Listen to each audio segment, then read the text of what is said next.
Você sabe o que são as varizes? As varizes são veias que podem ser facilmente observadas por baixo da pele. Surgem especialmente nas pernas, causando dor e desconforto. De acordo com a Organização Mundial de Saúde, cerca de 30% da população mundial tem varizes. 70% dos casos são em mulheres e apenas 30% em homens. As varizes são causadas por má circulação ou longos períodos em pé. Então, sente no sofá aí, descansa um pouquinho e se liga nas dicas aqui do Saúde e Fé. Esse é o tema, algumas informações, e para conversar com a gente sobre esse assunto, é claro, vamos receber hoje a ela que é cirurgiã vascular, a doutora Juliana Pudina. Doutora Juliana, seja muito bem-vinda, bom dia para a senhora, bem-vinda, linda. Muito obrigada, Que Deus bom abençoe, dia. viu, né? Hoje é um dia muito especial também, um dia de reflexão, um dia que nós cristãos, enfim, recordamos esse ato de amor que Jesus fez ao dar a sua vida por nós, viu? Então, né, tenho certeza que muita gente está em casa, senta por favor, doutora, muita gente está em casa agora acompanhando o nosso programa. Varizes é um tema que a gente vai abordar hoje aqui com a doutora Juliana. A gente sabe que as nossas veias, doutora, assim, têm a sua função, né? As artérias mandam o sangue, as veias devolvem o sangue, né? Isso. As artérias ricas em oxigênio, as veias pobres em oxigênio, para de novo começar esse processo que acontece todo santo dia. E de repente essas veias, assim, por que elas começam a dilatar? Porque varizes é uma dilatação, não é? Isso. As varizes são veias que se tornaram doentes, que tiveram sua parede danificada e dilataram. E isso é um ciclo vicioso. Quanto mais a veia dilata, mais as suas válvulas se separam e mais o sangue fica com dificuldade de retorno, e aí ela dilata mais a veia. Isso primariamente acontece por conta de alterações genéticas. Entendi. São vários genes que levam a essa alteração na parede e nas válvulas das veias. E alguns fatores de risco que também são do nosso dia a dia, dos nossos hábitos, interferem nessa predisposição genética. Então, são duas coisas, a predisposição genética e os hábitos de vida. Ok, o fato de o sangue estar voltando e voltar pelas veias, enfim, até novamente o coração para ser bombardeado, oxigênio, enfim, pulmão, ou seja, começa a dilatar porque é muito sangue que corre, ou etc. Ou junto com o sangue tem outras gordurinhas a mais aí? Na realidade, as gorduras e essas coisas que a gente se preocupa da alimentação, elas acometem mais os vasos arteriais. Então, a aterosclerose, que é uma doença super comum também, principal causa de morte no mundo, causa de infarto, derrame. Essa doença, ela acomete as artérias. Entendi. A artéria é todo vaso que sai do coração, que está indo para o órgão. Então, se o vaso chega num determinado órgão, ele é um vaso arterial. Okay. Aí o sangue ele vai passar pelo leito capilar, que são vasos cada vez menores, bem pequenininhos. Para quê? Para que esse oxigênio seja entregue para as células, a alimentação, tudo que a gente comeu, os nutrientes que a gente se preocupou da nossa alimentação, sejam adequadamente entregues e depois isso seja o lixo, entre aspas, que as células não querem mais, também seja absorvido de volta para o sangue para ser filtrado pelos rins, pelo fígado, enfim. O fato é que durante a passagem desse sangue pelo leito capilar, por esses vasos muito fininhos, ele perde a força que o coração colocou. Sabe a pressão arterial, essa força que o coração faz, imprime no sangue? Né? Então, essa força ela se perde pelo atrito, pela dificuldade que o sangue tem de passar nesses vasos pequenos. E isso é especialmente importante nas pernas, porque imagina só, o sangue chegou lá no dedão do pé. Okay. Aí ele passou lá pelo leito capilar do dedão do pé e aí ele tem que voltar. Só que ele perdeu a força que o coração colocou no sangue e agora ele tem que subir de volta para o coração que está aqui em cima. Ele tem que subir mais de 1 metro, 1,20 metro. E a lei da gravidade, né? Gravidade puxando para baixo e não tem um coração lá no dedo do pé. Para mandar de volta, Para né? mandar de volta. Então, é por isso que as varizes são mais comuns nas pernas e é o lugar de maior acometimento desse problema, porque já é naturalmente mais difícil do sangue retornar nas pernas. Claro que tem vários mecanismos que nosso organismo se adaptou aí, que Deus nos ajudou para que isso acontecesse de uma forma adequada. É verdade, doutora Júnior, que nas veias tem aquelas válvulas que vão empurrando o sangue, ou pelo menos não deixando o sangue voltar por essa questão da gravidade, o sangue tem que subir. Então essas válvulazinhas vão, e aí a varize, quando a veia está dilatando, ela vai fazer isso, mas o sangue o fluxo está voltando, é isso? Isso, tem vários mecanismos que ajudam o sangue a voltar, mas tem dois principais na perna. todas as veias das nossas pernas têm essas válvulas. Essas válvulas, muita gente acha que elas se mexem sozinhas, que elas se movimentam, mas elas não fazem isso, elas são portas. Tá. Então elas estão ali paradinhas, elas só impedem o refluxo, a volta do sangue para o pé. Então ela só deixa o sangue passar numa direção, que é do pé para o coração. Entendi. Se o sangue quer voltar, ela é como se fosse conseguir. uma conchinha. Ele enche a conchinha, fecha, não deixa ali passar. Quem tem varizes, o problema está justamente nessas válvulas. Elas são assim, ó. Aí o sangue consegue passar para o pé. Elas se distanciam, né? E é isso que a gente consegue ver nos exames que diagnosticam as varizes, especialmente o ultrassom Doppler, que é o principal exame nesse caso. Tá. Outro mecanismo que eu acho muito interessante da gente salientar é a ação da musculatura nessas veias. Porque não basta ter só as válvulas, porque as válvulas só impedem o retorno. O que vai fazer com que o sangue realmente circule e ande nas veias? A movimentação da musculatura.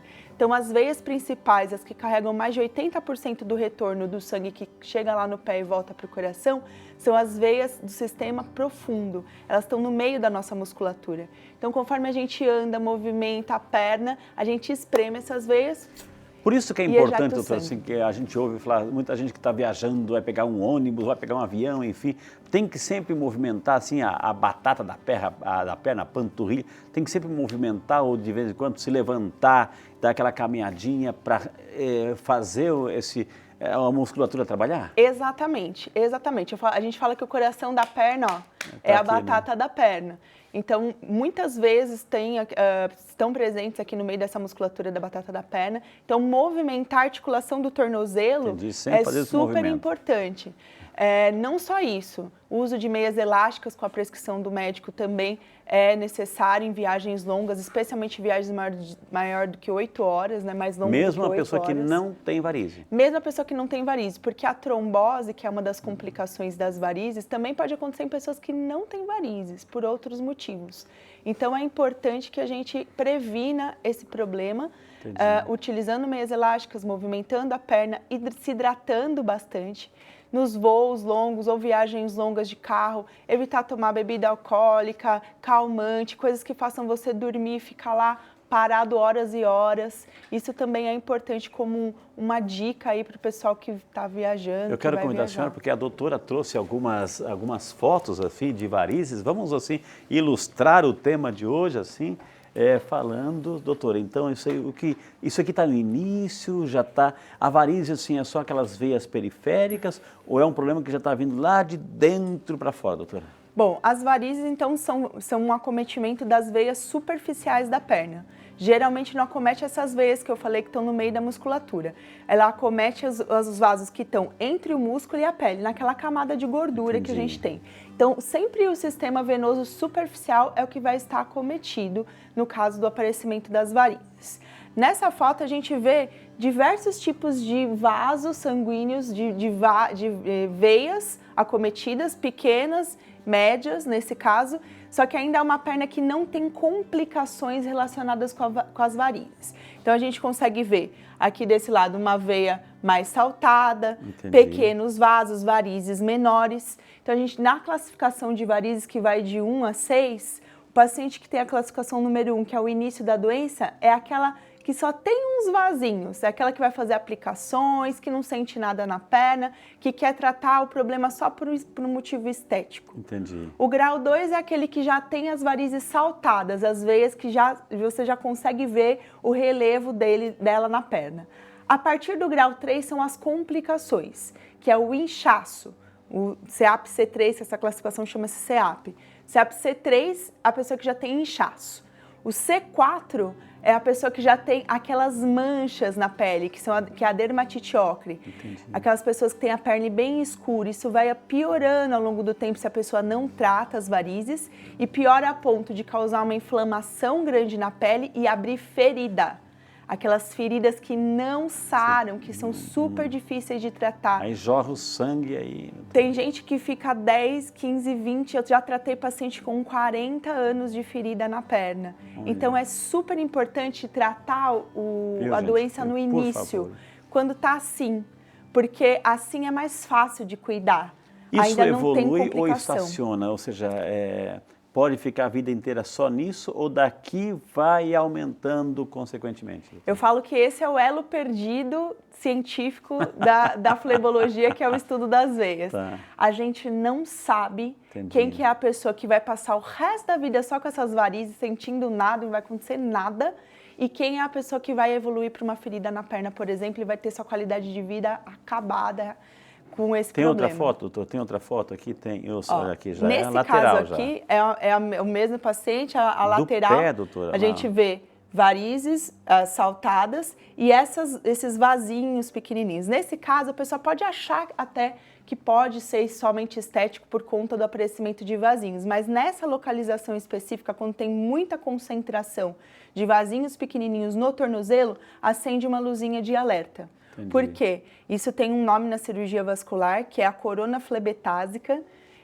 que quer dizer um monte de vasinhos ali em forma de teias ali no tornozelo. O sangue já não está conseguindo subir como deveria. Doutor. Nessa localização, a gente já acende a luz de alerta para a insuficiência da veia safena, insuficiência de veias perfurantes, que são veias que vão, quando estão doentes, vão levar aquelas complicações que eu falei. Entendi. Do inchaço, da dermatite ocre, das úlceras, e também são quadros que podem aumentar o risco de uma trombose e piorar também os sintomas, o aparecimento de dor, peso, inchaço e cansaço nas pernas. Mais uma foto? Temos aí mais uma foto para ilustrar? Aí é um detalhe maior. Não esse é o famoso C1, que eu falei da classificação, é o caso inicial, que a gente vê varizes bem pequenininhas, essas azuisinhas, e essas roxinhas são as telangiectasias, os famosos vasinhos.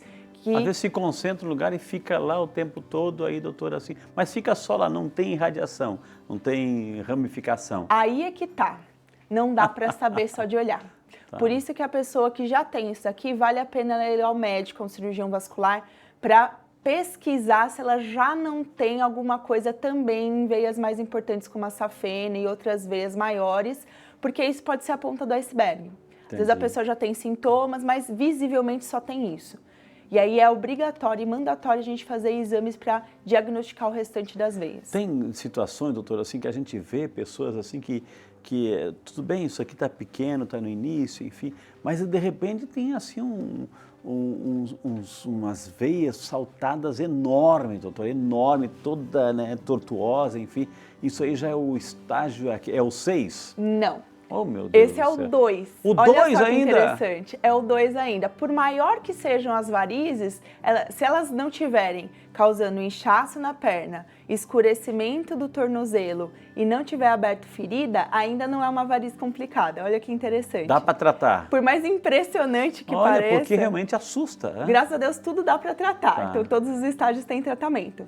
Mas esse que assusta, uma anaconda, uma cobrona na perna do paciente, não é o estágio mais avançado. O estágio mais avançado, às vezes, aparece em pessoas que têm vasinhos assim. Oh, meu Deus do céu. E acontece da pessoa achar que não é nada, tem uma dor na perna, não sabe do que é, não vai atrás para saber.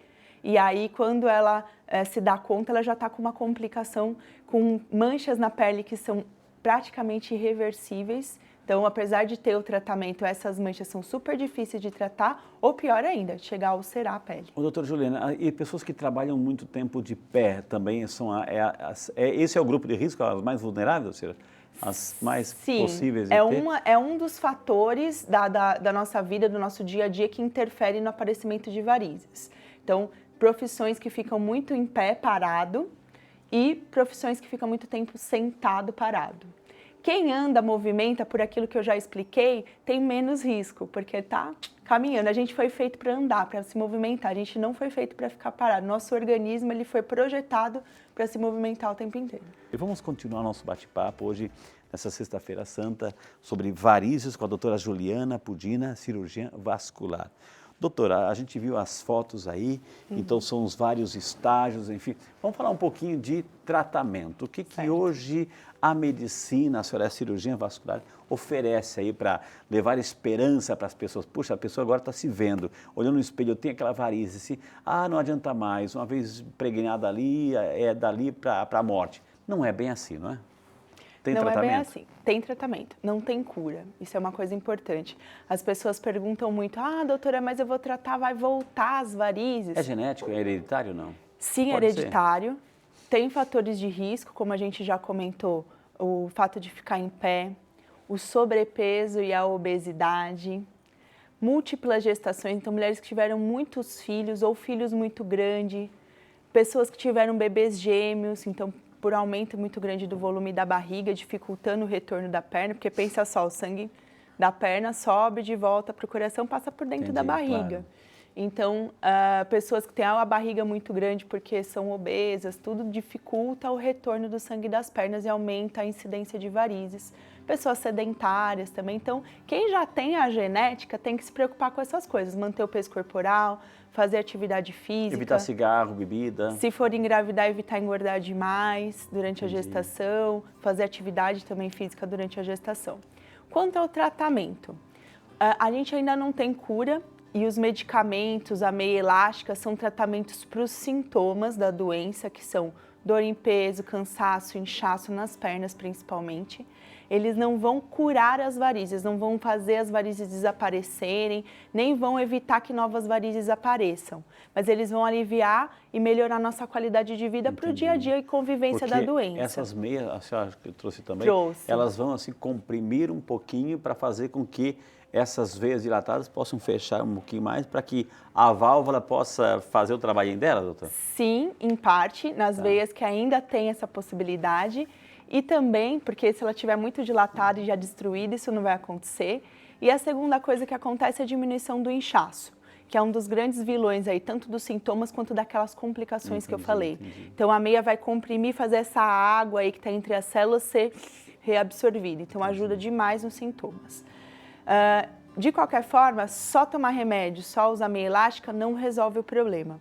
As varizes, infelizmente, a gente não tem nenhum medicamento ainda que faça essas veias voltarem a funcionar normalmente. Todos os tratamentos de varizes são tratamentos ablativos. Quer dizer o quê? Que a gente vai exterminar aquela veia, vai tirar, ou a gente vai queimar com laser, ou a gente vai queimar com um medicamento, secar com um medicamento. A gente vai tirar aquela veia da jogada para dar a oportunidade do sangue retornar pelas veias que ainda estão boas, funcionando normal, que estão com as válvulas boas. Tem caminhos alternativos? Milhares de veias. Tem rodovias alternativas? Sim, sim. Eu explico exatamente assim para os pacientes.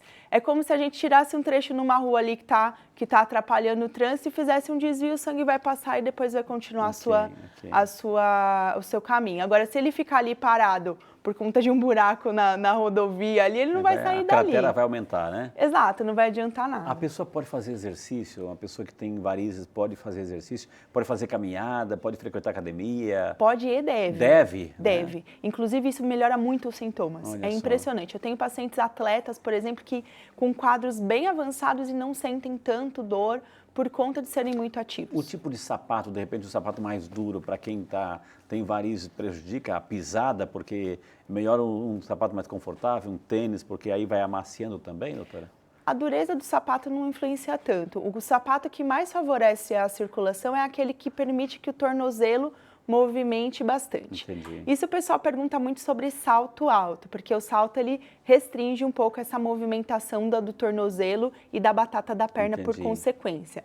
Não é provado isso cientificamente, tem poucos estudos, os estudos que tem não foram conclusivos. Então não dá para dizer que o salto alto é o vilão da história. Eu tô de salto aqui hoje até para desmistificar isso. Né? Não é para você achar que foi o salto alto ou culpa de quem foi. A culpa, na verdade, é da nossa tendência genética muito mais do que qualquer coisa e desses outros hábitos que eu já mencionei. O que a senhora trouxe aqui para mostrar para os nossos telespectadores, doutora? Vamos lá. Eu trouxe objetos de diagnóstico das varizes e de tratamento. Então, como eu falei, o diagnóstico é super importante, porque o vasinho que está na perna pode ser a ponta do iceberg de uma doença maior. Então, tem duas coisas que a gente usa. Primeiro, são aparelhos, ou o próprio exame visual do médico num consultório, e aparelhos que auxiliam esse exame visual, que são interessantes. É isso que você vê? Eu trouxe esse daqui, que é um aparelho de realidade aumentada, que é um dos mais vedetes aí eu vou mostrar aqui no meu braço. Olha só que interessante, gente. Que olha ele só que interessante, mostra gente, né? aqui com mais clareza as veias. Não é projeção de dentro, não. Ela está mostrando justamente assim, é uma realidade aumentada das veias da doutora, que estão lá dentro. Então, aqui você consegue ver olha só. essas veias. Tá ajuda a diagnosticar. Mostrar, tá? Legal, né? ajuda a diagnosticar vasos mais superficiais. Você pode utilizar um aparelho como esse, que é de realidade aumentada, ou você pode usar uma luz de LED, que é um fleboscópio, que ele também vai ter essa função de evidenciar um pouco melhor as segura veias. Um pouquinho para o nosso câmera super time aí mostrar. Então ele tem um LED aí, então vai dando uma luminosidade diferenciada aí, né, doutora? Vai, isso. Né? Só que isso aqui e aquilo ali, eles servem só para as veias bem superficiais. Okay. Ele não vai conseguir enxergar as veias profundas que estão dentro da musculatura. Não é um raio-x. E nem né? as veias superficiais que são um pouquinho mais para baixo, como a veia safena, por exemplo, que é uma das veias que mais estão implicadas quando a pessoa tem varizes. São as veias profundas já, né, doutora? A safena não é uma veia profunda, ela é uma veia superficial, ela está em torno de meio a 1 centímetro abaixo da pele, só que ela não é visível nem com esses aparelhos e nem a olho nu. Então a gente precisa lançar a mão de um outro exame, que é o principal exame mais importante para qualquer pessoa que tem varizes, que é o ultrassom Doppler colorido. O que esse exame vai ver? Ele vai ver o fluxo de sangue, para que lado que o sangue está indo. Se ele está indo só para o lado certo, que é voltando para o coração, ou se ele também está indo para o lado errado.